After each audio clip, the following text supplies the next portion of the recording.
विश्व के इतिहास में सम्राट अशोक महत्वपूर्ण व्यक्तियों में से एक हैं। ब्राह्मण उनसे इतनी नफरत करते थे कि उनका नाम भारत के इतिहास से मिटा दिया गया था। उनका नाम लंबे समय तक भारत के लोगों के लिए अछूत रहा।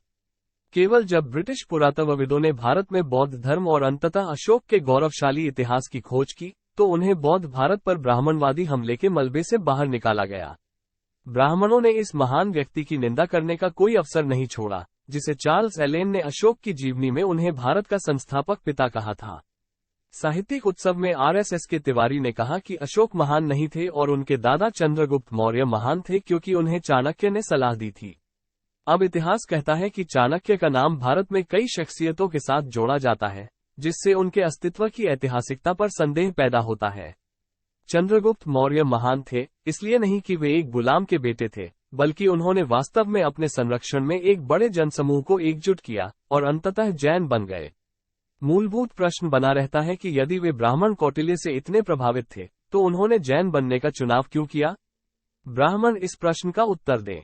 लेकिन जिस तरह से वे दुनिया के इतिहास के सबसे महान सम्राट अशोक को बदनाम कर रहे हैं, उसने ब्राह्मणों को इतना चिढ़ाने के लिए कुछ किया होगा।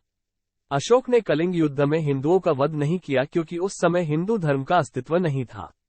ब्राह्मणवाद को समेकित नहीं किया गया था।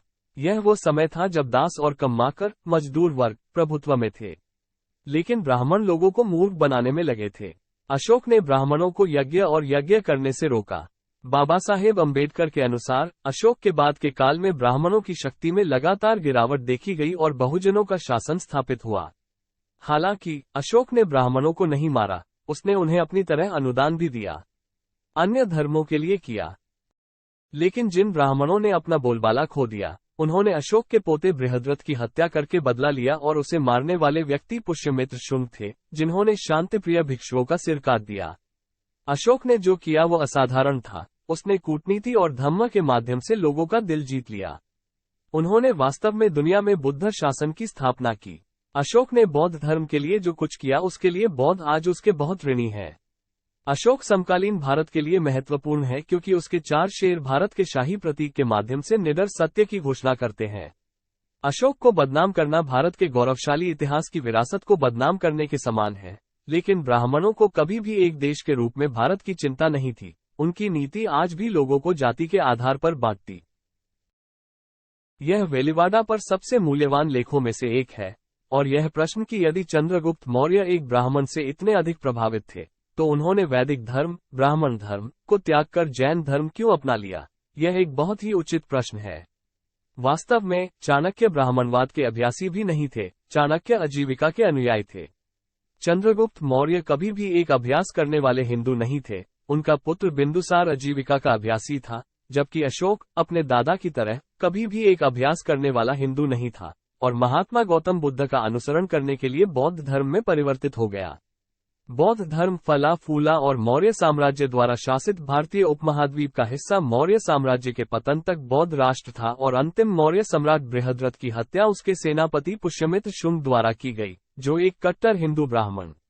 2 एडवोकेट बीआर गौहर 24 जनवरी 2018 को दोपहर 1:50 बजे जवाब मेरी राय में और भारतीय इतिहास के मूल्यांकन में यह अनिवार्य है कि ब्राह्मण जो हमेशा भारतीय समाज की सर्वोच्च सीढ़ी पर केवल धोखेबाज, संदिग्ध, इतिहास के साथ खिलवाड़ करके रहे हैं और अपनी शिक्षा या बुद्धि के आधार पर बिल्कुल नहीं। हाँ, एक बात निश्चित है कि ब्राह्मण हमेशा से ही बहुत चालाक, धोखेबाज, जातिवादी, कुटिल, सबसे भ्रष्ट रहे हैं। उनके पास न्याय करने के लिए कोई विवेकपूर्ण दिमाग या दिमाग नहीं है और दूसरों पर अपनी श्रेष्ठता का प्रबंधन करते रहे हैं क्योंकि शिक्षा विशेष रूप से संस्कृत भाषा, साहित्य का अध्ययन जो व्यावहारिक रूप से अन्य समुदायों के लिए प्रतिबंधित था।